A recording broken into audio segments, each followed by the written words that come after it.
السلام علیکم۔ میں آپ سب کو RGR اسلامک چینل پر ویلکم کہتا ہوں اور امید کرتا ہوں کہ آپ سب خیر و عافیت سے ہوں گے اور اللہ تعالیٰ آپ پر اپنی رحمتیں اور برکتیں نازل فرمائے۔ تو دوستو، آج کا ٹاپک ہمارا بکرے کی زبان اور دل۔ خالد ربائی کہتے ہیں کہ حضرت لقمان حبشی غلام تھے اور بڑائی بھی تھے۔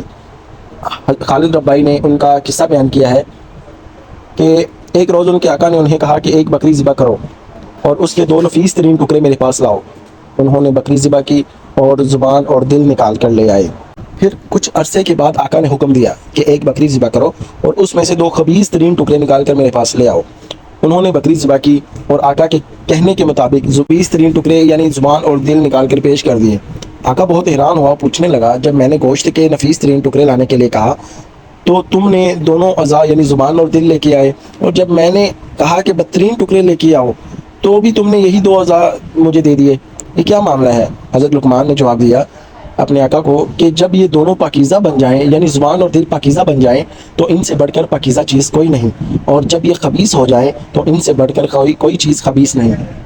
جی ہاں دوستو، اگر انسان اپنی زبان اور دل میں کسی کے لیے اچھا بولے اور اچھا خیال رکھے تو یقیناً اللہ تعالیٰ اس کے دل میں اپنی رحمتیں نازل کرتا ہے، اور اگر انسان کسی کے لیے برا خیال رکھے اور اپنی زبان سے کسی کو برا کہے تو یقیناً اللہ تعالیٰ بھی اس شخص کو برا ہی کہتا ہے۔